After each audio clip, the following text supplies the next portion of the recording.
Hi everyone, welcome back to Awakening Creativity series. And today I'm going to talk about establishing the sense of connection. So let's connect first. Check with yourself. How do you feel today? What's coming up? What are the emotions, the thoughts? I know there are many new people who are following my page on Facebook and Instagram. So welcome, and you can have a look at the previous series. It's week 11 now, and I'm sharing my experience and knowledge based on Julia Cameron book, Awakening the Artist's Way. And yeah, a lot of practices that I've found in many different resources are kind of included in this book. That's why I liked it so much. And it's a good structure if you're stuck as an artist or if you want to awaken your creativity. So I highly recommend reading and following this book and use my series and videos as a support.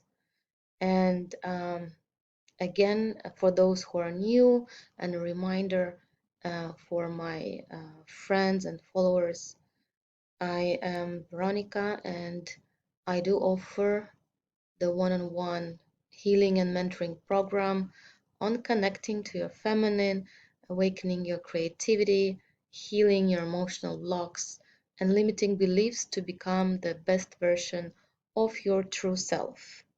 And if you're ready to dive deep into that, I'm actually going to post more information about this program today. So have a look and see if that's for you, if it's a calling, if you feel it resonates and you're ready to dive deep um, into your true essence. Yeah. So let me see what's coming through me today. This is my intention. And yes, this is one of the, I think, important ways how I approach my work is working with intuition, the wisdom, the true self. Depends also how you understand it, how you explain to yourself. My understanding about connecting to this um, source, to the creativity source, and helping and getting supported by true self to be led um, to continue on the path of the soul. Yes, and not allow ego to interrupt. Um, and I think it resonates a lot with today's topic on connection, and that's the connection, first of all, to that source. Um, so, ability to listen.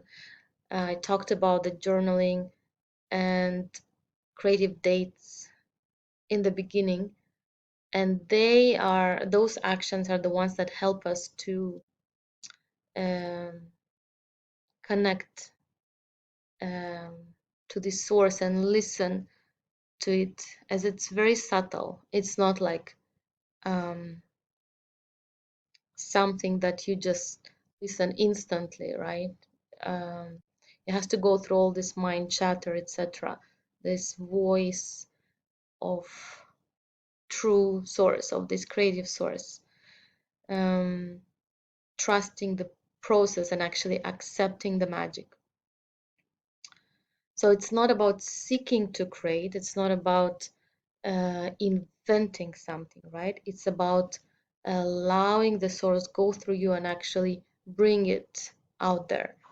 And here the book gives some example of Michelangelo. I released David from the piece of the marble. Or Pollack, the painting has its own life. I'm just trying to make it visible. I like this a lot. It's not exactly how I felt about when I started creating my paintings 3 years ago. It's about giving this, being the channel, so to say, or the tool for this creative force to come out and become visible in our 3D world. Um, so for any kind of artistic expression, dancing, when we allow this to happen, that's when the magic is created. So tuning into that. And so when we accept this, right, when we are tuned with this source, the next step is accepting that you shall be given everything to get this project or service or product to be channeled through you. It's accepting the thought that once you are acting from your heart, from your soul, you are getting all the support needed to complete it. Either help from people or all the kind of new knowledge coming in, finances, etc. So connecting basically with your inner voice and with this higher harmony. Um, and this happens so much when I am, especially in the beginning when I was really, really up there, connected to the source, and sometimes I would just, hear the song in the car while driving, and it would resonate so much, and I asked the question, or I would, I just, especially nowadays, I just when I'm walking and I'm asking the question, and then someone says exactly, the thing that I know is right is for me to hear. Um, or when I search online, things just keep popping up. So the other examples, like you'll hear about the seminar that you need to attend, things that you need to maybe buy or get, etc. So it's you allowing the support from the creator. And then I repeat, I think I talked about perfectionism already, but that's again a reminder of not letting um, your perfection get on the way. So it's the knife of the creativity. It's that what kills that. So don't be afraid of mistakes. They don't really exist. If you want to do something well, you have to do it not well in the beginning, right? It's not perfect. So perfectionists, they don't have drafts, they don't have sketches. It has to be perfect. They're always unhappy with the results. And the trick here, the illusion is that they call it humbleness, but in life, our life. Oh,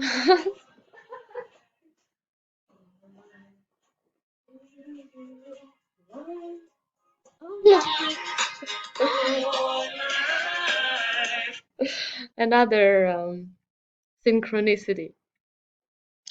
This is my alarm, and the song I've been listening recently. Just feeling so happy about life, and that came exactly when I'm talking about the humbleness, which is an illusion and which is simply a pride and narcissism. And that's so closely connected to perfectionism. I'm not saying I am not still experiencing this sometimes myself. Um, yeah. So perfectionism is not seeking the best, it's following the worst part of us that tells us to start over since nothing good can come up. But doesn't have to be this way. So it's never like you will feel finished with art pieces.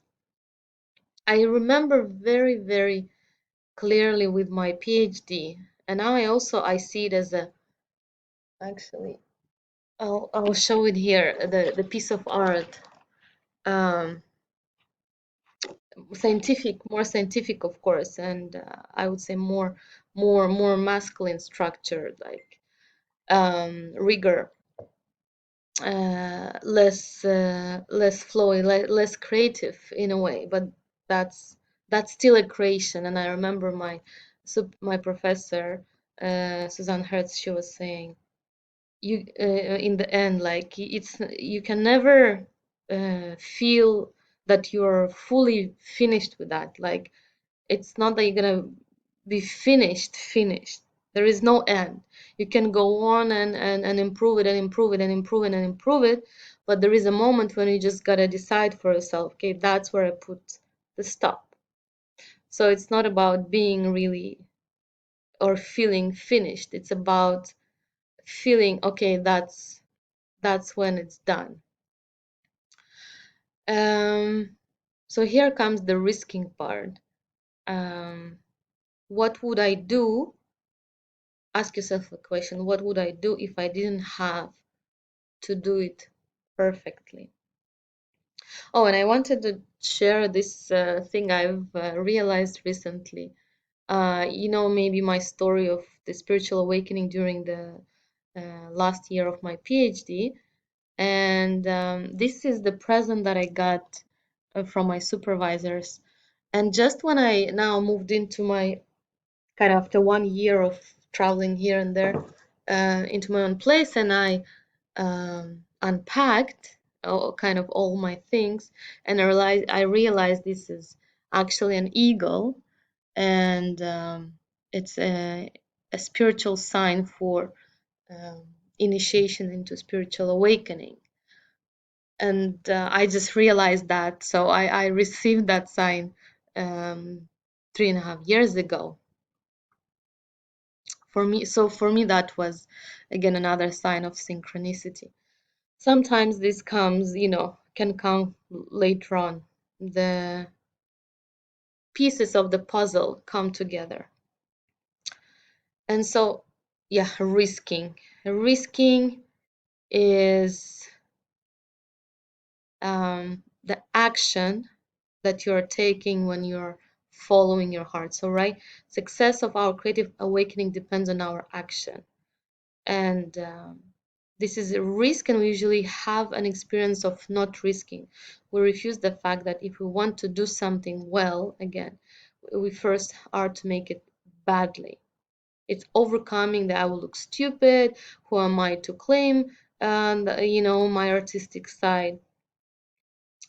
So instead of usually putting the plank too high, um, we can, within which we would feel bored, depressed, and ascetic, while we are feeling secure. So the feeling of security is actually an illusion and can cost you a lot. So it's making that action, um, going through these disbeliefs and doubts that I'm too old, or it's too late, or um, I don't have money, etc. So when we say we cannot do it, probably we mean that we cannot do it perfectly. So you can maybe ask yourself, what would I do if I wouldn't have to, if I don't have to do it perfectly?